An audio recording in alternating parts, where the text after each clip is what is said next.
Hey, hello.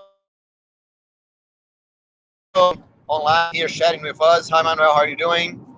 Um, we didn't make a big announcement of this webinar here, so I know just a very few people are online, and we wanted to honor the webinar anyway, right? So, um, tell you that we are. This is going to be like a crazy webinar right now because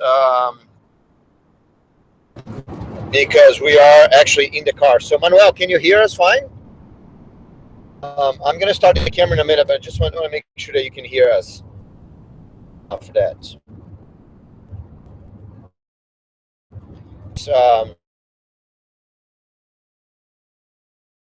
There's some other people. Just Manuel, type it on the chat. So to talk with us in the chat, that would be really cool because this is going to be you know, a different webinar.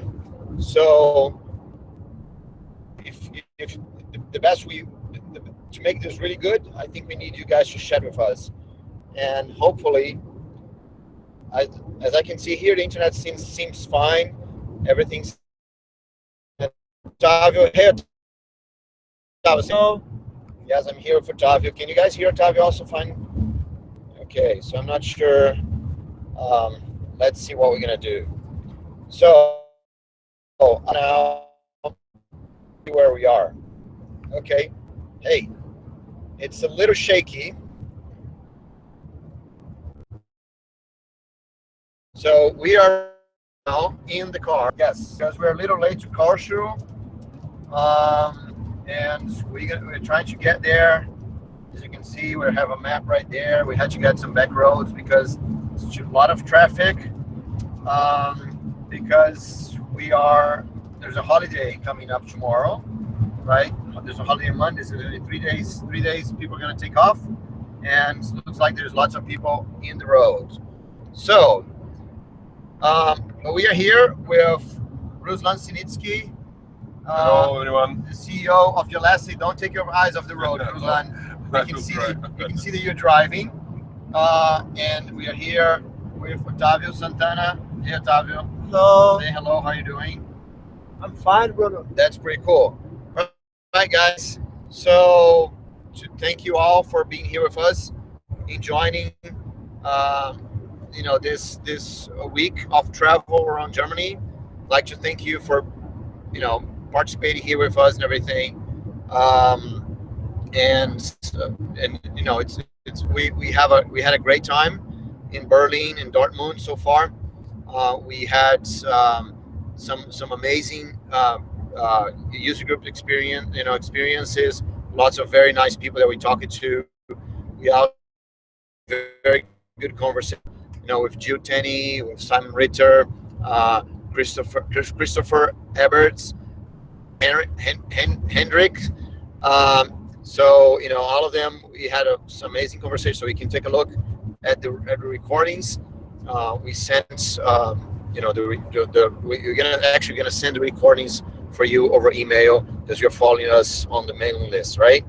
So, if you're hearing us, if the connection is fine, if the sound is good, please type on the chat on to your right there, so we know that everything is fine, because we are, as you know, as I just told you, we are really in the car trying to drive to Corfu. So we're gonna have Otavio yesterday had a very, very good discussion around date and time. I mean, not about date and time. He had a very good discussion about Money API and CDI. So he made a demo showing a lot of cool stuff about a Money API and used from inside a CDI container. 2 CDI containers. Oh, from inside. Oh, so he's doing 2 CDI containers. So CDI too. okay, right. Okay, so it's not 2 CDI containers. He was showing CDI 2.0, and I think that was pretty cool. And so I'm gonna pass the camera to him right now, so he can talk a little bit about Money API and discuss a little bit about how you work it on the JCP, and more importantly, how you can use Money API and why. So Otavio, can you just grab the camera here? Yeah. And yes, go ahead. So the Money API is a GSR that take care of money to you. So you can formatting money, take care of currency, sell some currency. Uh, we also have the interface to do exchange rate to you. We So also exchange already rates. exchange rate. So, Can can you guys do exchange rates automatically? yes Okay, so you gotta move the camera a little bit up. Just your up. sheet. Yes, like this. Yes, much better. Thank you. Yes, look at the camera because you have to keep looking where he is. Okay. Basically yes, but exchange rate is an interface, so you can create your whole implementation. For example, to retrieve the information about currency for your home database, small formats. Okay, Okay. it's a final version, but you're looking for another Camera up. version. Camera up. Yes, like Sorry, this. Yes, like this. Keep like this. you look for a new version that make models. You can use some a small piece of the Money API in the next step, Okay. and also sorry. No. Okay, that's really good. Well, so you talked about the CDI 2.0 that we launched on July.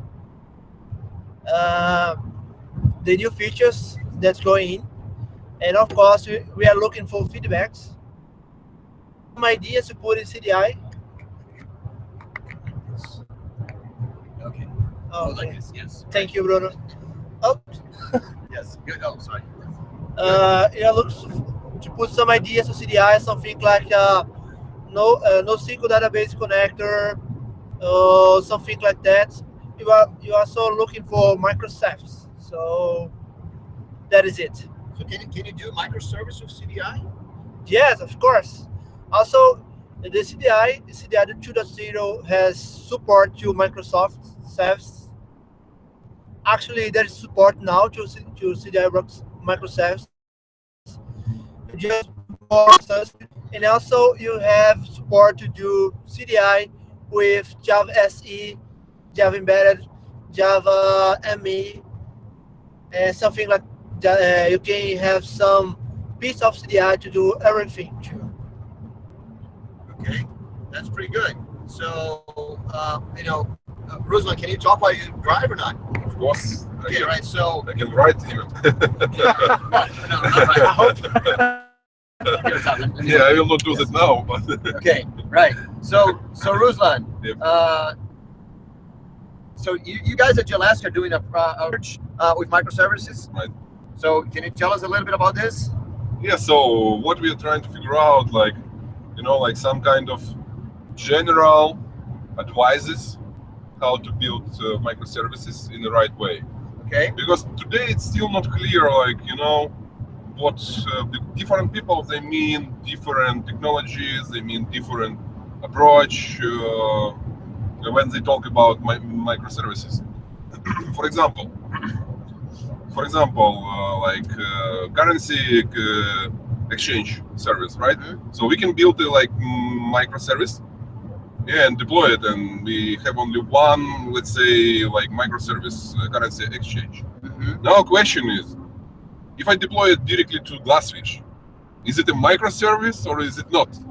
Like, because Glassfish is pretty heavy technology, and like it's not obvious. Like at this point, it's not obvious actually. Personally, at least personally for me. Mhm. Yeah. So, and if I want to extend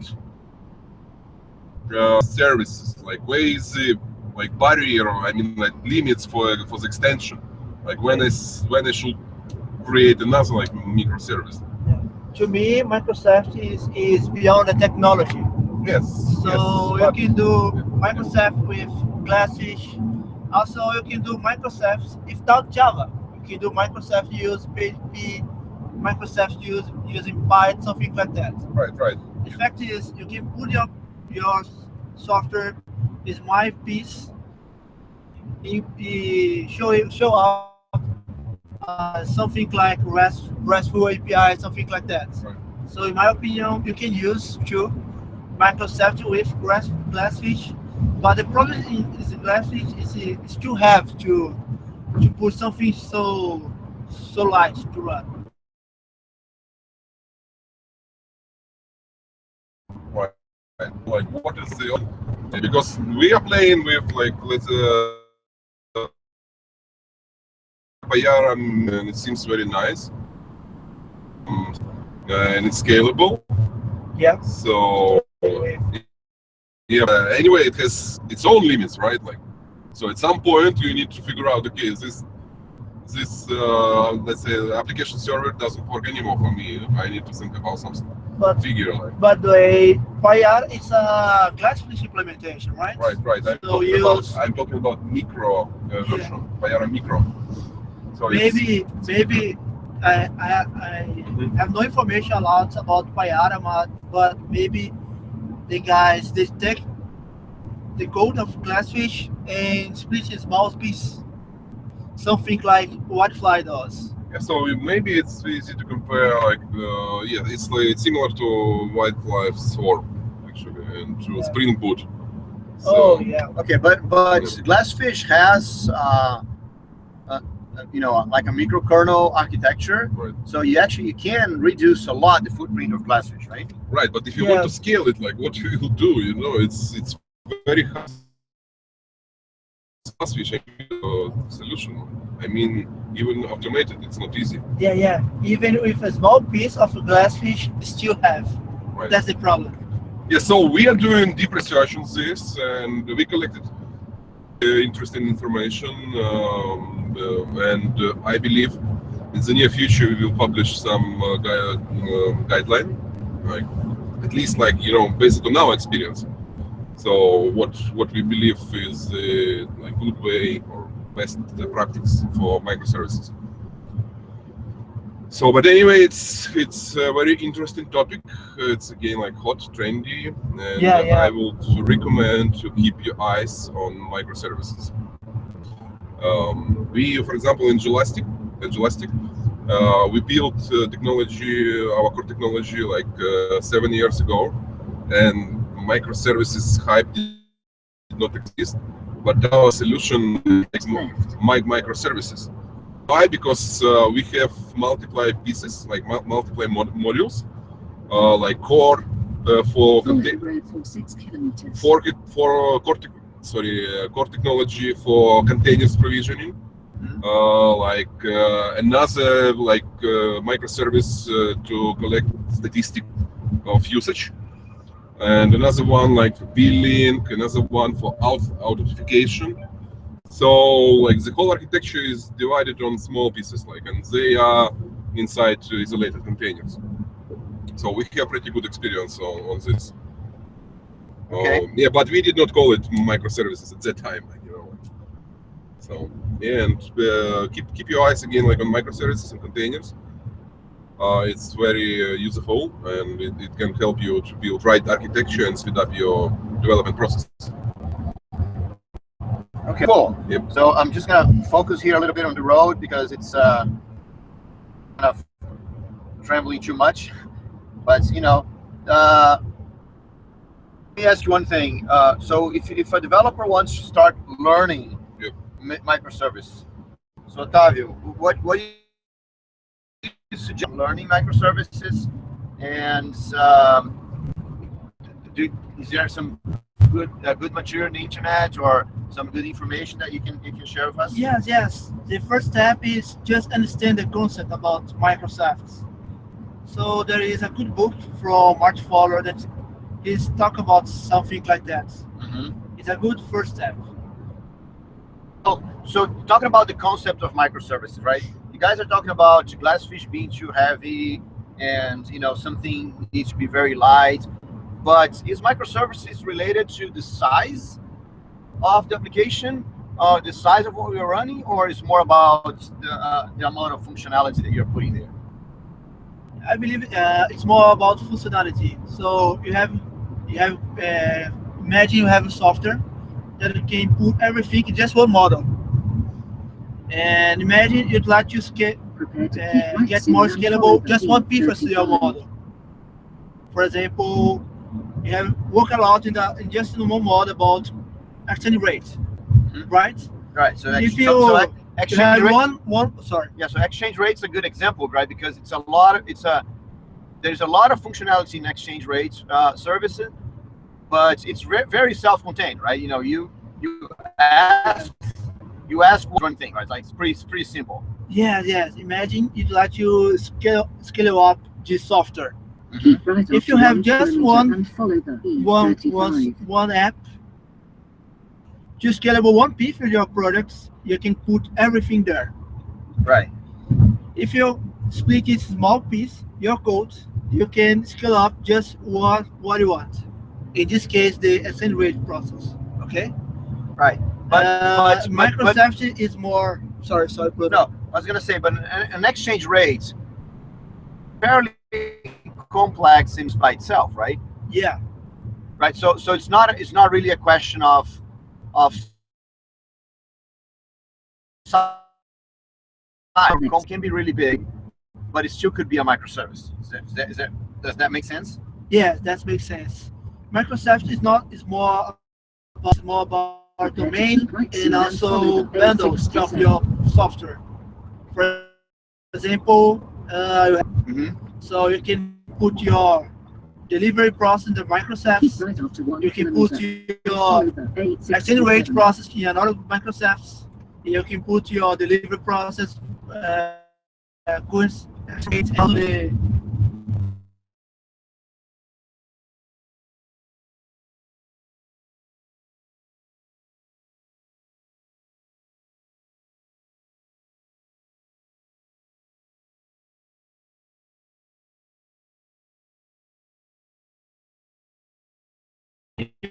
information about your product. All piece. Mode right now, and Whoa, cool. yes, it's a little bit rainy, but the rain's not the problem. The problem is that everywhere we turn, we got lots of traffic, right? So that's why we're trying to do this webinar for the car. Okay, so Ruslan, I'll let you drive for a while Yeah, because let me comment. yes, I'm gonna comment. So about technology. Go ahead. Yeah, I just agree. didn't want to bother you while you No, it's okay. drive slow here. I agree with Tavia. So microservices is mostly about logic. So first of all, think about logic. How to divide your your application on different modules. It's very important. So I should Should you put right? I think yes, but it's completely overbooked. Like maybe somebody will. Bruno, is there any question? 23 kilometers. Okay, so we're Yeah, like we're now trying to be bad road drivers, right? Because we're cutting the line right here. it happens Yes, sometimes. it happens. We didn't realize we need to turn right. We are So fine. unfortunately, we're doing this, and we're recording our bad driving or your bad driving next. So microservices. Back to but at the same time, I believe it's related to underlying technology as well. So because if you choose wrong technology, it's very hard to build right architecture. I saw many times when people start to build great solutions, like, and they choose wrong technology, and they stuck at some point. They cannot do anything with that later. If we talk about Glassfish and exchange rate service, maybe it's not the best choice, as I mentioned, because it's very hard to scale, like, and it keeps. So what would be the right choice? It keeps like state, right? Like, and we know like containers. Oh, These days. That's a pretty cool plane that's gonna fly right on top of us right now. yeah. If we're doing this tour by plane, we would have less traffic problems, I guess. But there's a nice plane right on top of us. Okay, Wow. cool. All right, so Ruslan, what would be the right technology to use this case? You mentioned a lot Glassfish, but there's a lot of application servers, Java EE application servers. Can we run with the Java EE application server, or Java EE is not very suited to microservice to begin with? What is the truth about this story? So yeah, to give you correct answer, it will be nice to sit and to elaborate this exchange rate service. Like, No, no, right? no, no. I'm not talking about specific service. I'm talking Okay. about more like, in general. In general, Okay. so let me, make it light first of all. Like make it light. Like use lightweight technologies. Like Tomcat, like Spring Boot, Wild Flight, Swarm, Payara Micro. right. So so you mentioned, okay, you mentioned Spring Boot, but you mentioned Whitefly and Payara. So those are Java EE application servers, right? So can you do not really. Java EE applications with microservice or not? Payara Micro. You can. Microservices. You can do microservices with Corba, I believe. So Corba. No.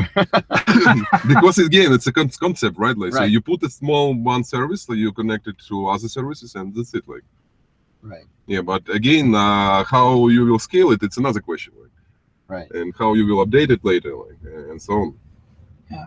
So Okay. it's better again to keep both parts in your mind. Like first of all, to think about your architecture, to think about logic of your application, Mhm. how is modular it is, and about underlying technology, what you're going to use. The problem is, I don't really believe that there is a good technology, a right technology, and a wrong technology. I believe the choice is important. I believe that the technology is just the tools to do something. Absolutely. Maybe the guy just, can I do Mhm. of this technology what I can't I do? Because it's Right, a tool. There is advantages, it's disadvantages to do something like that. Right? Very good point. So when you know more technologies, when you know more Yeah. approaches, you can choose different, Yeah. mix and match. Because for example, I know like 4 or 5 languages, and I know like the benefits and disadvantages of each of them, and I can use PHP for specific tasks, like, and I don't use Java for that tasks because it just Yes. does not make sense, like, and Sure. in another way, like, so I use Java, let's say, for more complex workloads, for more for more complex workloads mostly, Yeah. and I will never use PHP for them. I told it workloads. because it's also happened with NoSQL database, because the people learning one the NoSQL database, for example, like Cassandra, Right. you'd like to do everything with Cassandra. That's the problem, it because is a Cassandra was problem, made to just solve one kind of problem, Right. one bunch of problem. Right. When you like to, for example, we use Cassandra, but I'd like to have the behavioral SQL database. You solve a biggest problem, because Cassandra is not SQL, is not SQL database. Right. That's the point. Okay. So Right technology to write things. So, It's a so good you, point. you guys are talking a lot about right technology, wrong technology. So Dresden here has a question, and his question is, what do you think about Spring Cloud and how mature it is? So do you guys have any experience with Spring Cloud? Is it Spring Cloud, which was announced like 5 years ago, or which one? Spring Cloud. Spring Cloud, it was announced, I don't know, it was announced 5 years ago? Honestly, I have not tried it. I don't know. I have no experience. You have no experience with Spring Cloud. How about you, Tavi? Have you seen Oh, Spring Cloud? I tried with Spring Cloud with Amazon. Uh-huh. There are lots of support to some Amazon products. Uh-huh. For example, something like, oh, sorry. It's better now. Yes. Something like Amazon to storage information. It's really easier than use just the SDK from Amazon. It's really nice too. It's Spring Cloud. It's a library or something. Yes. I see. All right. Spring Cloud is basically not just a library, but there are not tools to make it easier to use. For example, Amazon stuffs, Amazon plugins, Framework. Frameworks. Yeah. Okay, yeah, I found it. So basically, does it make easy to use multiple providers? Yes, that's the idea. That's the idea. So that kind of moves the question about, when you're doing things for the cloud, right? So Java is a technology for multi-platform, and we always talking about how you should not write once, run anywhere kind of thing. So you should not be tied to an operation system. But today, a lot of people are tied to specific cloud providers. So Spring Cloud could be a solution to not tie you to a specific cloud provider. Right. Yeah, yeah. So But I believe that's key move because Docker is conquer the world. Maybe gonna be a kind of standard. What do you think, Ruslan? Yeah, I think Docker is great if you want to be independent from cloud. Like, so Yeah, you package inside Docker, and after that, you can deploy into different cloud vendors, because mostly all of them support today Docker. right. And So yeah, Amazon so products is so cool, but the problem is right because if you use something like Amazon right, PubSub or Amazon something like that, you have to look into Amazon. right. Maybe if you just use Docker, you have no problem. You can move to another account. right.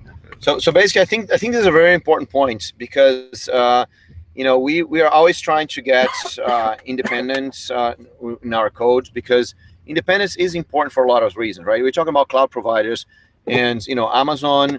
Although Amazon has been lowering their prices, sometimes you have the exchange rate that goes crazy, right? So, for example, we have this problem in Brazil. You're paying Amazon, you pay Amazon in the U.S. You don't pay Amazon in Brazil dollar.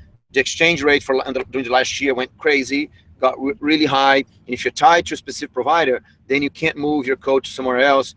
Then you have issues like this, for example. Another issue that you might run into, and we had these discussions, lots of people here in Germany, because Germany has very specific privacy laws and laws of where your code can run. So there's lots of people here in Germany, for example, that are running their development environment in Amazon and production environment in providers here in Germany. So you do your code and you're tied to a specific way that one specific provider, whoever it is, works, then if you need to move your code because of legislation, because of your customer needs, because of price or any finance issue, then you can't, right? So because then you get tied to a specific,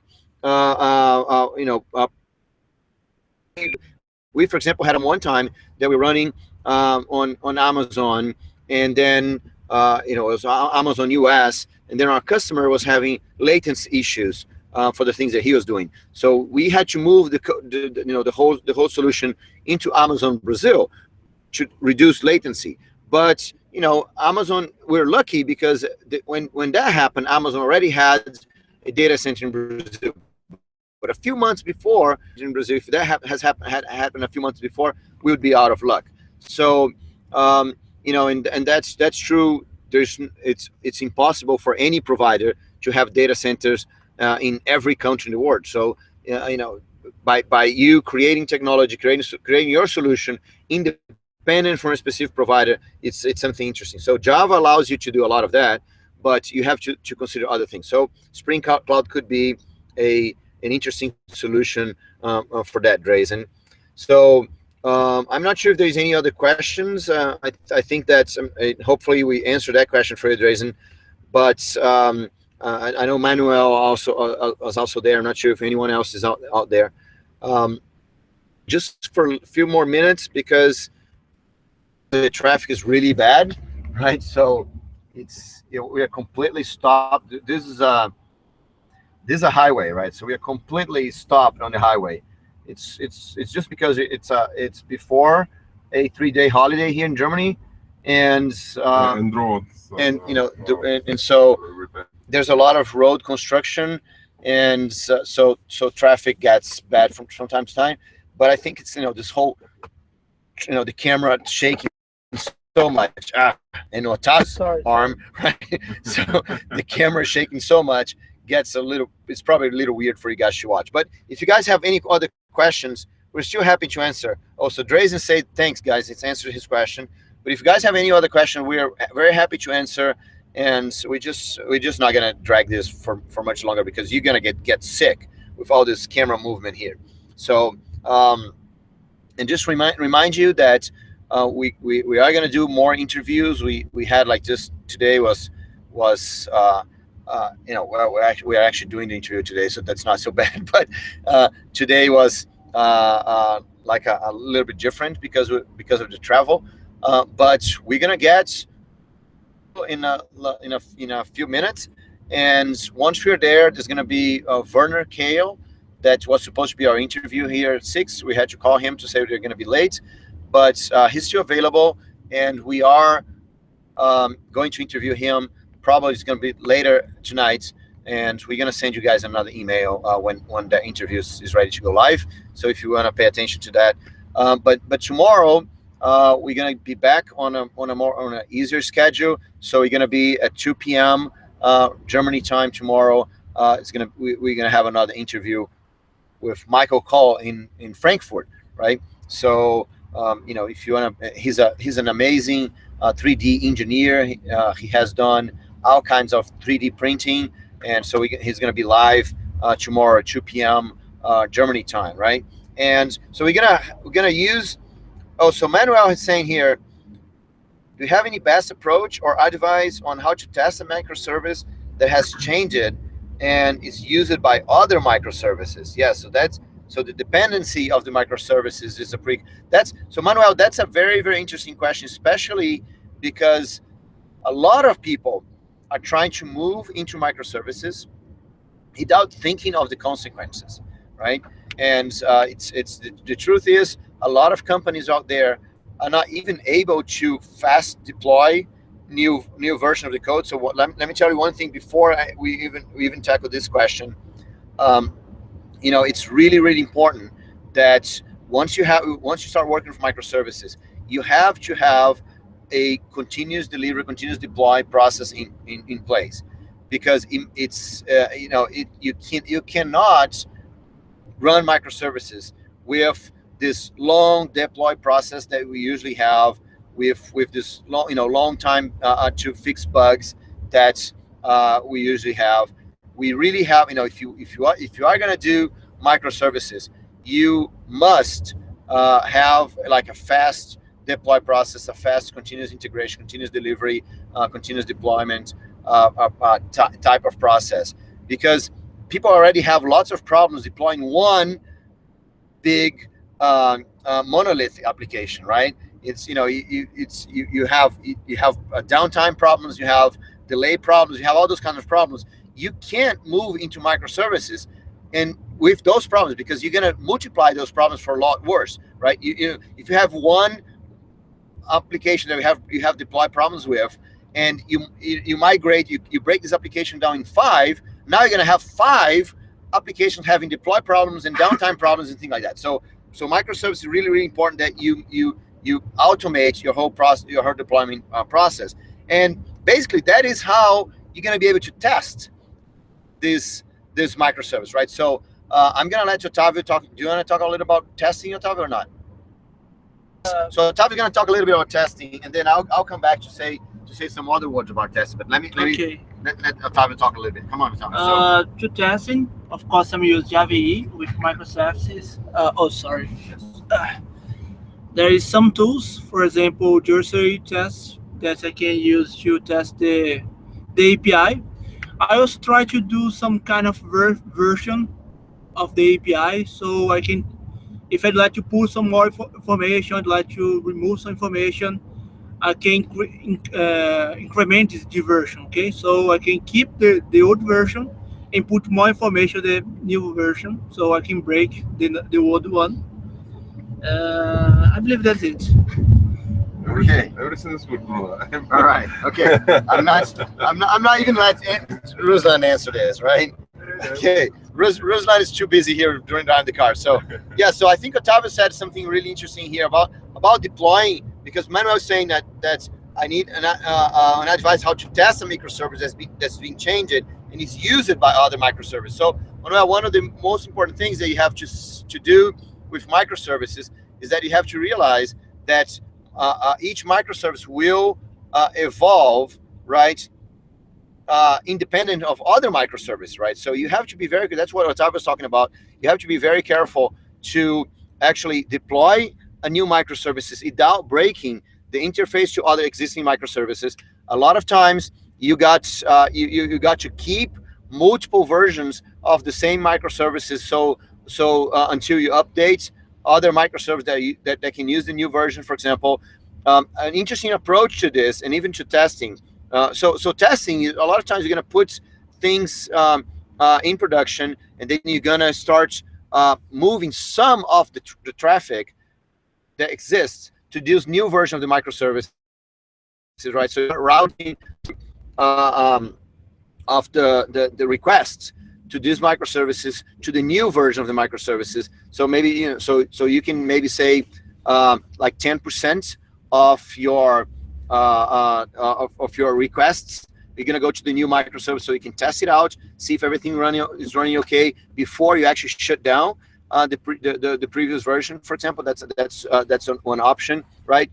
You definitely got to do what we call the blue green deploy. That means you're going to deploy the new application, you're going to deploy the new version, you're going to test it out. Maybe if you're testing infrastructure, you're going to test it out, this new version, before you actually point the old, the request to this new version. So you can't really, you stop a microservice, deploy the new one, and then you start the word again, right? You always going to have to keep the old version around until you're satisfied that the new version is up.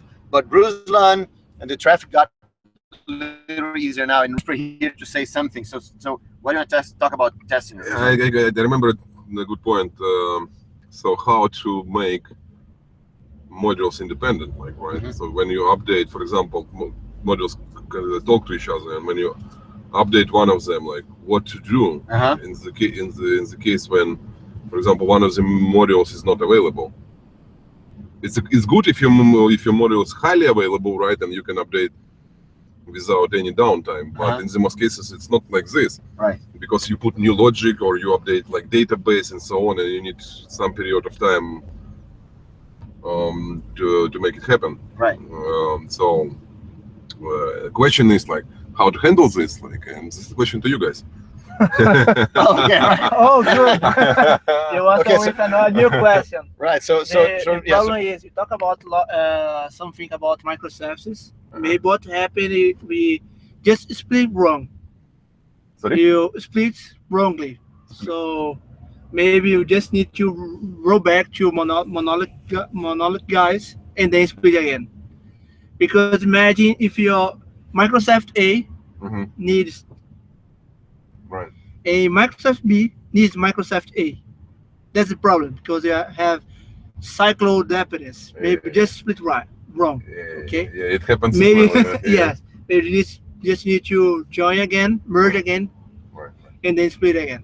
Right. Or Yes, so- sometimes you have to rethink about how your dependencies, right? I Yeah. was talking the other day with an architect from Facebook, and they do run um, you know frequent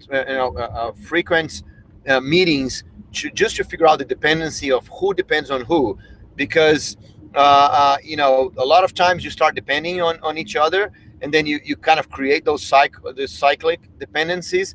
And if anything happens, you actually can't get the system back up because one guy depends on the other one. So when something like this happens, you have to rethink on who depends on who for why, and just kind of break this cycle. Otherwise, you might have big problems. That's not really about testing. We are kind of diverting the question here from Manuel. But Ruslan is asking about database, right? Ruslan, that's database is a big problem. So databases, for you to handle database migration, right? Not only evolving the database, but it's actually, not only about microservices, database in general. So if you're going to handle database migration, there is a huge discussion about how to evolve a database. And actually, there is a database design book that's like a book about this big, it's like really big book Yeah. that talks about all kinds of migrations for databases. How you. Okay, so that's probably Werner. So can you answer the phone? That's probably Werner, right? So tell him that we are really late, but so anyway, guys. Okay, so Hello. if you're gonna do database migration, there's lots Oh, of hey, different Werner. there's lots of different strategies for you to migrate the database from one version to the next version. And so you might have to, for example, keep old data. The usually strategy is you. Yeah. So the usually strategy is that you migrate the database. For example, you add some new information, you keep the old information around until you can disconnect the service that we're using the older version, and then when you do this, you do another migration to actually get remove that data that you're trying to remove, for example. So you always have to do like staged database migrations to actually improve the database, right? So Yeah, we do exactly yes. like like you said, like actually. Hello everyone. Right. So yes, we when we update database, we do exactly like you mentioned. So we improve schema of current database. So we add new like new columns that are related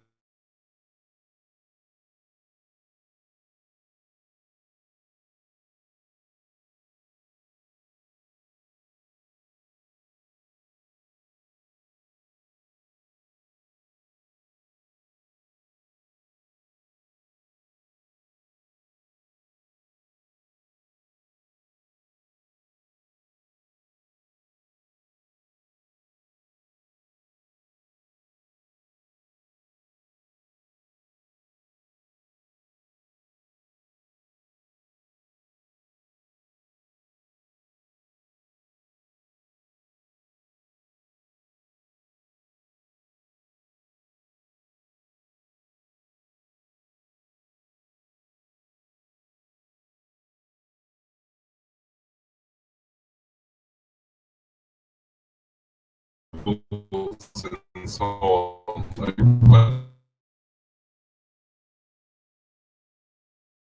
and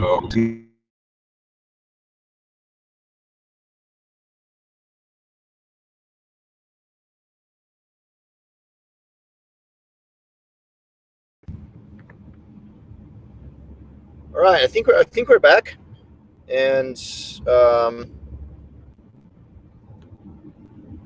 hopefully we're back. All right, I think we're back. I'm not sure everyone up it.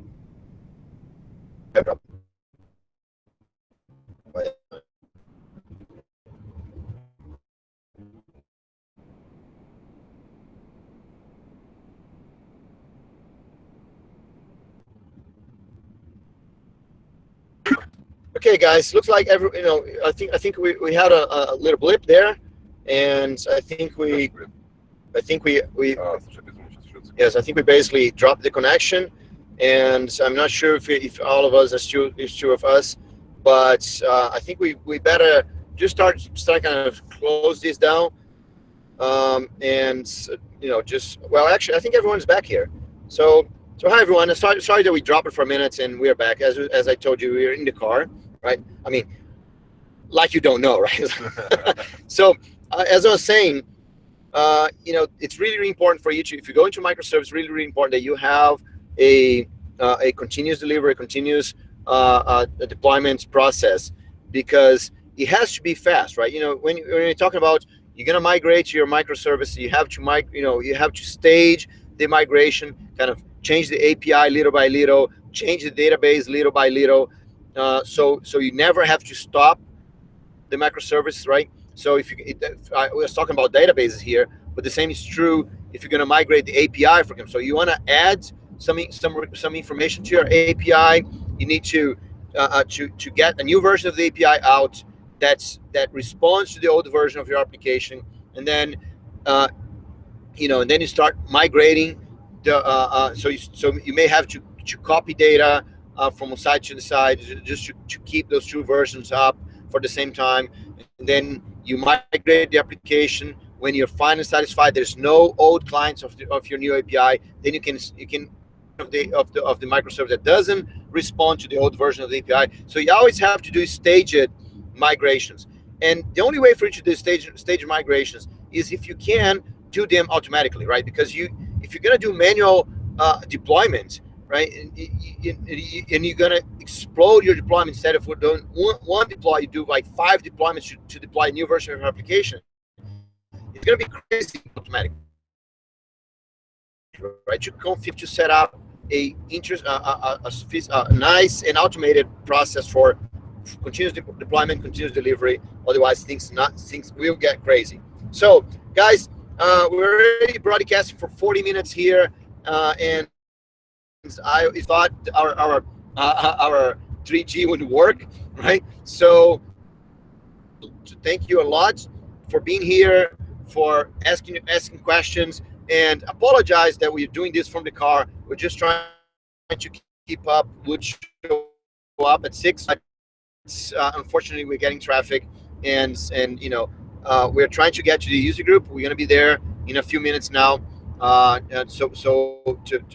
talk with the guys, and yes, thanks Manuel, for being with us. Thanks Dressen to be with us. Thanks everyone, for watching with us. And tomorrow again, well, later tonight,